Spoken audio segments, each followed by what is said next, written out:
Now let's consider the concept of money as an abstraction of value. Money is as old as human civilization, and civilization itself is reliant on possessing ways in which to exchange, account for, and transfer value. What once started as barter trade, trading goods for goods, was replaced using standardized token money. Gold and silver were the first universally accepted natural choices for money. Actually, they fit the bill so well that they were the primary form of money for centuries across the globe and have been instilled in human culture. I bet when I say gold, you instinctively think of value or wealth. After this came paper money, a more user-friendly way to carry and move around value compared to precious metals. China was the first to adopt it in the 7th century. However, the Western world didn't catch up on this monetary innovation until Marco Polo introduced it to Europe around the 13th century. Even then, the first European banknotes weren't issued until the 17th century. It took people several centuries to accept the new paradigm at the time and shift from gold and silver coins to banknotes backed by these same precious metals as the widely used form of money. This led to the birth of the gold standard. The banknotes themselves didn't hold any intrinsic value like gold or silver coins do. Instead, paper money was backed by precious metals like gold and silver stored in a treasury vault somewhere. Think Fort Knox. The banknotes represented the right to collect said precious metals from a bank.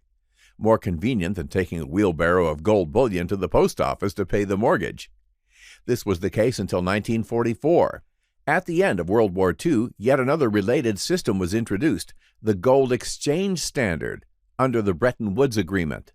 This meant that many countries fixed their national currency's exchange rates to the U.S. dollar, which was in turn convertible to gold at a fixed rate.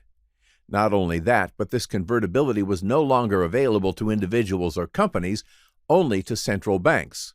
However, the Bretton Woods system ended in 1971 when the U.S. dollar convertibility to gold was terminated. So long the gold standard and commodity-linked money. Paper money is no longer backed by gold or anything else tangible, but just faith. Welcome to the world of fiat currencies. So how does paper hold any value if it's not backed by anything? Well, that's where concepts like legal tender come in. The fiat system, which we still use today, has governments assign value to a currency, declaring it a legal tender. This means a government decides whether a medium of payment will be recognized for financial transactions, trade settlement, or commerce in a country or jurisdiction. Some fiat currencies, like the U.S. dollar and the euro, are recognized internationally and used for global trade because they are backed by some of the most credible governments and largest economies in the world. To sum up, a fiat currency has value because a government uses its power to enforce this value, or because exchanging parties agree to its value. Some may even describe this as a collective illusion. It's not hard to see how problems could occur with this. Let's see some examples when the fiat currency system backfired under the control of irresponsible or corrupt governments prone to economic and political mismanagement. At the time of the independence of Zimbabwe from British colonial rule in 1980, the Zimbabwean dollar was worth about 1.25 US dollars. Soon after, inflation started creeping up and got completely out of control when President Robert Mugabe began confiscating land from the white farming community in 1998, resulting in a near-total collapse in food production and the decline of foreign investment. In order to help pay the government's expenditures, the Reserve Bank of Zimbabwe started printing more and more banknotes with higher and higher face values. As a result, the annual inflation rate rose from 32% in 1998 to 231 million percent in July of 2008, when official statistics stopped being reported. After that, it was estimated by international economists that the hyperinflation peaked at a staggering annual rate of 89.7 sextillion percent in mid-November 2008. The monthly peak rate was 79.6 billion percent, which is equivalent to a 98% daily rate. In other words, prices were pretty much doubling every day. In 2009, the Zimbabwean dollar was completely abandoned in favor of using only foreign currencies.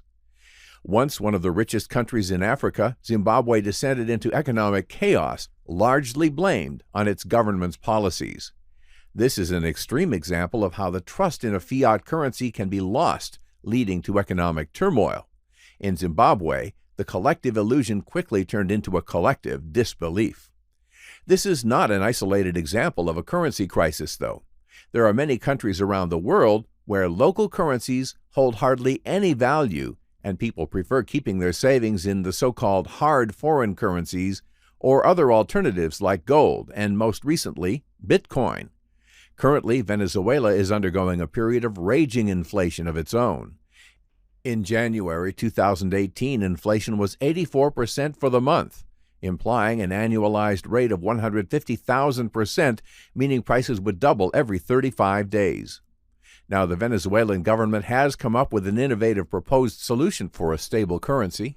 The Petro, a government-issued cryptocurrency running on blockchain and backed by the country's oil reserves.